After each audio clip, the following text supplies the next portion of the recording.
It's the Star Citizen November update. What is happening this month in the wonderful world of Star Citizen? It's the most hype and busiest time of the year for the game, so let's talk about it. Firstly, the giveaway winner for October is Dirk Moody. They've won a Pirate Cutlass Black and a game package for Star Citizen, so you can play the game. Bam! Congratulations. The new giveaway for November is for a Crusader Spirit C1 with lifetime insurance. You'll get a Cutlass Black as a loaner until the ship is released because it's a concept ship at the moment. And a Star Citizen game package is also included with that, so you can jump straight into the game. It is all you need. Just comment on any of my videos during November to be in for a chance of winning that. You don't even need to be subscribed. However, I want you to be subscribed, as it means you won't miss out on any of the Star Citizen news that I put out. The big thing that is happening in November is the 2952 Intergalactic Aerospace Expo, the giant ship sales expo and event that Cloud Imperium do each year. We know that it starts on the 18th of November, on Friday, and looks to be starting at 4 PM UTC. It goes on until the 30th of November. We're getting a Star Citizen Alpha 3.17.4 patch that will contain all of that Intergalactic Aerospace Expo content, which should be coming out very shortly. So what content is that? The whole of the IAE event is a free fly, so anyone can try Star Citizen for free. Just make an account, and if you haven't made an account yet, you can use my Enlist link down in the description below. There is an expo at New Babbage on Microtech, so literally you can spawn there or go there, and there is an expo hall that you can get to via the train system that will then allow you to just walk around and explore various ships and rent them for free. Each day, a new manufacturer will be showing off their ships at that expo hall, and there's vehicles there as well. There's some ships in development. The RSI website will be selling all the ships they are showing as well, so plus a load of concept ships, plus limited ships like the Idris and Javelin and Kraken, etc. will all be available to purchase during the event. Drake are sponsoring or headlining the event, so we know the Corsair is going to be released with the Intergalactic Aerospace Expo, so that's going to be awesome. People have been really excited for that ship. That's going to be flyable, but we're also going to be seeing another new Drake ship, it seems. Not 100% if it's going to be straight to flyable at the IAE, but it may well be. There's also a strong possibility we might see some other ships and concepts released at the same time from another manufacturer. Maybe not at exactly the same time, just later in the expo. We will be covering the Intergalactic Aerospace Expo each day, and probably with a live stream and a little video. Also, make sure you check out the holosuites underneath that expo hall to see some ships and vehicles in development.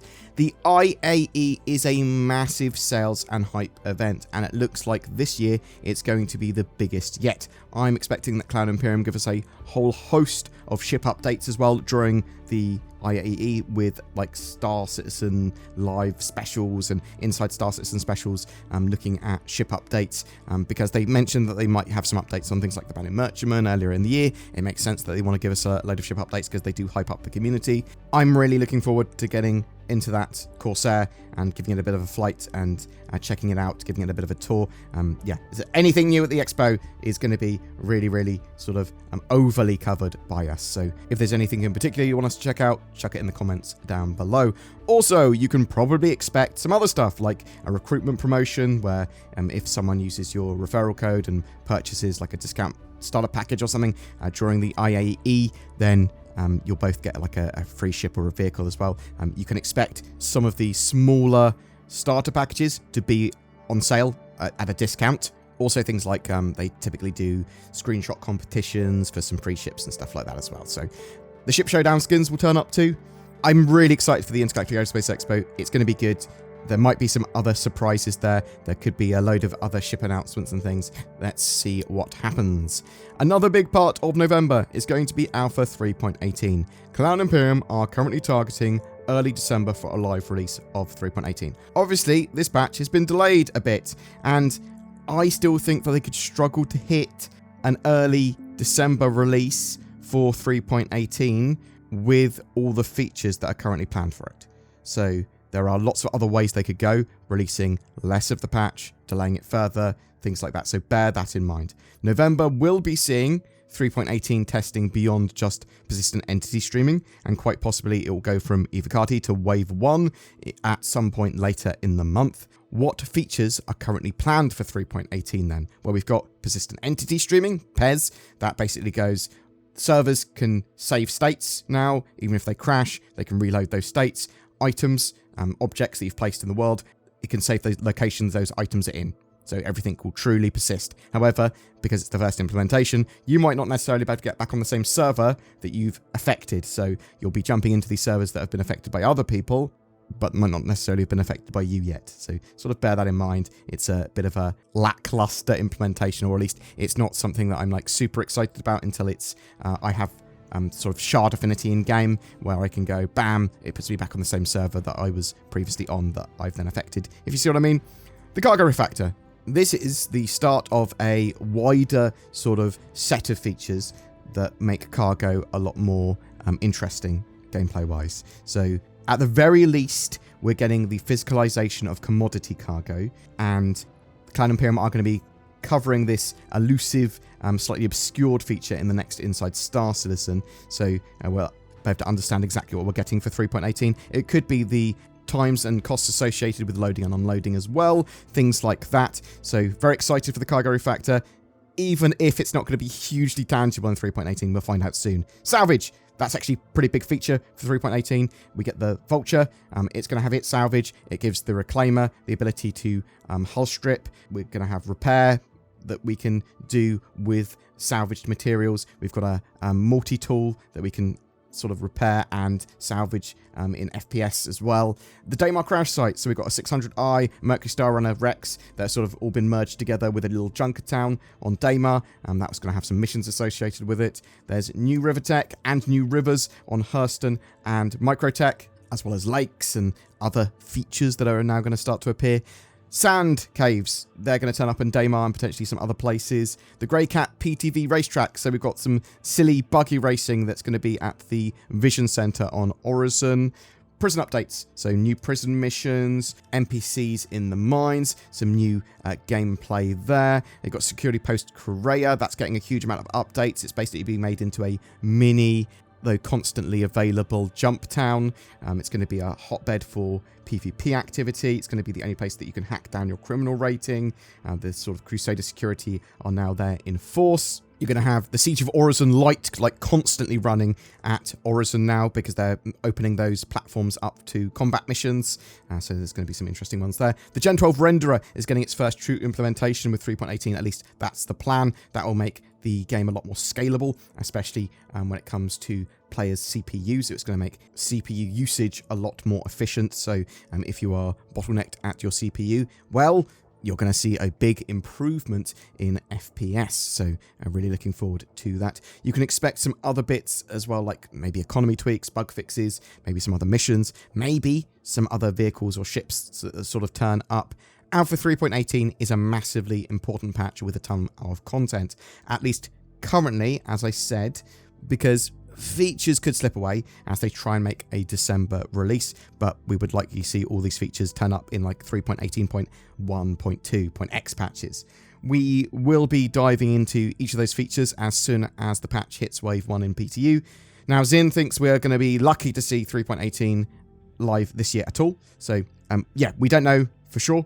So bear that in mind. I'm optimistic that we will see it, but we might not see it with all the features in its initial release. Other stuff happening in November. Well, we've got the monthly report. That's turning up later this week for Squadron 42 and the Persistent Universe.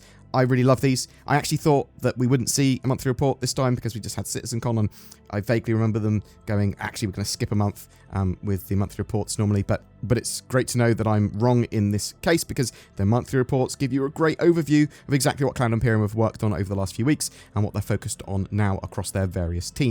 It's a great indicator along with the roadmap, so you can sort of compare them and work out what's going on there. Again, later this week, Cloud Imperium are going to be showing off current progress of the cargo refactor coming online in Alpha 3.18, which we've been waiting for ages, and revisiting the Rastar tool, discussing how it's evolved since CitizenCon 2951, and seeing how it's being used to place new outposts throughout the Stanton and Pyro systems. So something else about the Rastar tool, which is very exciting, is eventually that is going to become the tool that players use to build bases. Obviously, it's going to get a better UI for in-game use, but that is the basis of players placing bases. That sounds like a good show to me, actually, for that Inside Star Citizen. It's worth mentioning that now the new UK studio is partly opened and they've got their new sort of recording area. Cloud Imperium Games are trying new ways of conveying info to us in Inside Star Citizen and Star Citizen Live. So, and it looks like they're giving us more rather than less. More meat, which is great. Really liking it so far, and we're going to be continuing to summarize and contextualize all the info that they give there in our videos that we do, you know, every day pretty much. So our content for the month beyond that, well, it's largely going to be Intergalactic Aerospace Expo and 3.18 focus and new ship focused. It's typically the busiest month for the channel by far. We will cover any new ships too. If they get the financials out, sometimes they release the financials late November or early to mid-December for last year for Cloud Imperium, and I like going through those and working out what's gone on and the sort of financial health of the project. I do think that is important. You can argue that somehow it's not, but it is. Zin is putting together various exclusive videos for our Patreons and YouTube members at the moment, from our gameplay, from in Star Citizen, from a mixture of other co-op games, VR games that we play together. Please consider joining those lovely people and going the extra mile to support the channel if you would like to do that, because you get some exclusive stuff, and we're going to start to make more and more exclusive videos and have more and more sort of bonuses and perks for people that help the channel out. I am planning to be less reclusive as well when it comes to joining other content creators for things. I recently appeared on the Astropub's Captain's Table and on Space Tomatoes podcast as well, so more of that. And I should probably start running my own podcast or something. I keep on wanting to. Obviously, me and Zin occasionally just film what's happening in Star Citizen, what do we think about stuff, sort of our hot takes as a podcast, but I do want to do something a bit more in depth with other content creators as well and people from the community. I'm going to be starting to poke CIG for an office tour in early 2023 if they allow for them yet. I really want to have a look around. I really love office tours. Some of those Devi boys and girls I love chatting to, so Zin and I just really want to have a look around that studio as well. It looks amazing. We will likely do a quick mini tutorial for new players at the Intergalactic Aerospace Expo as well. If you're looking to get Star Citizen and make an account, use my enlist link in the video description below. Oh, I know something else that I wanted to do. We have a silly in-game Kelto ad that we've made, and basically the convenience store that appears at some of the landing zones and stations in Star Citizen. Cloud Imperium have featured our ad, I think at last year's CitizenCon, but also twice recently in Star Citizen Live as an example of, we want you to make in-law ads and recruitment videos or things in law that Cloud Imperium can then use as little breaks in Star Citizen Lives and all that sort of stuff. So they want the community to get involved. There might be some little prizes and things involved as well, but I really like the idea of making little quick 30-second to 1-minute ads and maybe chucking them up on sort of YouTube Shorts or giving them to our YouTube and Patreon exclusive members and see if Cloud Imperium feature them in their shows. So yeah, I'll be looking to make some silly in-law ads for brands and in-game items and stuff like that. And if you've got ideas and suggestions, like we'll do like one for gel bees or something, or the silly sort of products that we know they have in game. Me personally, I'm going to be going on holiday at the end of the month. Nothing spectacular, just getting an Airbnb and playing board games, PC games, drinking, eating. Zin, her partner, and a load of our mates are also all sort of meeting up for that. I have gained a little weight, but that's because food is really nice. I'm going to be sorting out my diet this week and trying to curb that. Other than being a bit tired, I'm actually pretty good though. I've been putting up a load of Cthulhu Death May Die board game stuff and looking at upgrading a load of my other board games with like bespoke pieces, metal pieces, painting the meeples and miniatures up and things like that. I love board games, and if you've got any suggestions for some great like co-op or semi-co-op board games, I'm always interested in finding out about more. I do have quite a lot though, and I've played very few of them, so to bear that in mind. You are in for a treat with the new NordVPN ad this month, so I will leave you with that. Hello, I'm Winston Churchill, and I use NordVPN to defend the Internet Empire. We will fight the ants on the beaches. We shall fight on the Internet. We shall fight the trackers and the malware. Whether we want to watch Netflix from another country or have greater accessibility to the Internet, we will defend our island home.